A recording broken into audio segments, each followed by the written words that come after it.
Evening guys, babalat ako ng carrots guys kasi gagawa akong lumpia. Dinagdag ko ito sa aking guys, sa aking business kasi meron akong maliit na tindahan. Yung una, siomai yung dinagdag ko doon sa aking mga soft drinks. Tsaka yung mga canton, mga noodles. At ngayon, nagtry na naman ako ng lumpia. Kahit papano, medyo marami din nagbibili. Kaya pag konti na lang, gumagawa na ako. Sa hirap kasi ng buhay ngayon guys, kailangan natin mag-diskarte kasi pag tihaya-tihaya lang tayo dyan, yung parang easy-easy lang yung life. Kung hindi tayo makakabayad sa ating mga bills, ilalo na kami, nagre-rent lang kami ng pwesto. So, kailangan ko talagang kumayod kasi pag hindi ako na luto-luto ng mga kung ano-ano guys. Actually, noon ko pa sana ito na isipan. Kaso lang, syempre, minsan, parang umiiral ba yung parang tinatamad tayo, parang ganun. Kaya lang ngayon guys, kasi medyo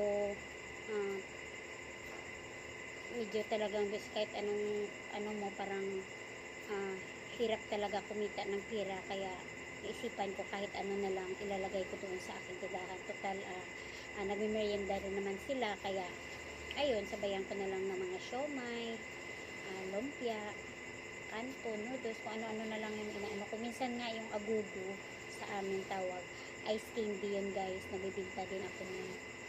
Ayan, so gawa yan ni motherhood, kaya dinadala ko doon, binibinta ko na rin. Kailangan kasi natin kumayod guys, ang hirap ng buhay ngayon. Ako, sa babayarin pa lang, kulang na kulang yung kinikita mo.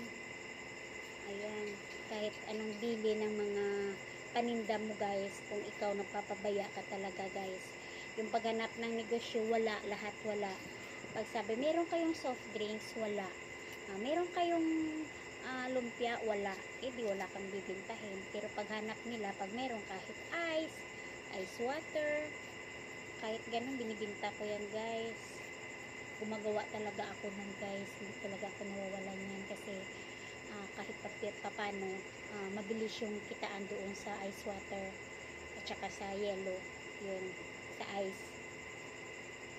So, gumagawa din ako niyan. So, at kahit ano na lang ginagawa ko, kahit ano na lang. Kulang na lang magluto-luto ako guys, kaya lang pinag-isipan ko pa yan kung maguguba ako doon sa luto-luto kasi mahirap kasi sa aking part guys kasi ako kasi yung driver dito, so wala ko kasi may nakakaalam mag-drive.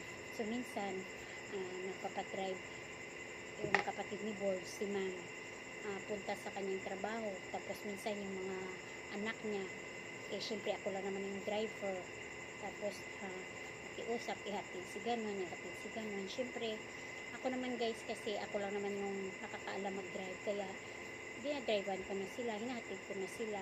Kaya hindi ako, so pinag-isipan ko pa yan kung magluluto ako guys, kasi syempre busy din ako. Pero siguro pag dumating yung panahon na magsigisigi na itong aking mga kasi ginagawa ko kasi guys step by step lang. Hindi ko kasi na biglaan na patayo agad ako ng karinderya o kainan. Hindi. Kasi minsan inaano ko muna kung just in case na magluto ba ako nito o mabili ba, parang ganun. Yung kumbaga sa Ilonggo pa, yung parang napanilagan ko anay blang sitwasyon.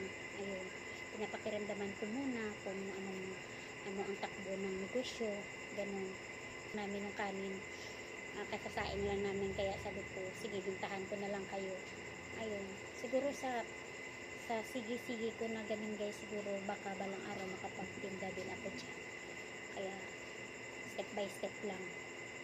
So ganun, kasi mahirap naman kasi yung biglaan na susugod tayo na wala tayong pan. Syempre pag bumukas ka kasi ng isang kainan o kaya kagaya niyan guys, kailangan mo rin yung kapital.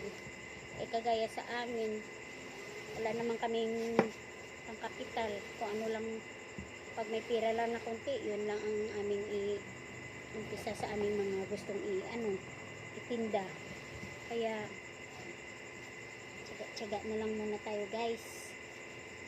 Kunti-kunti lang.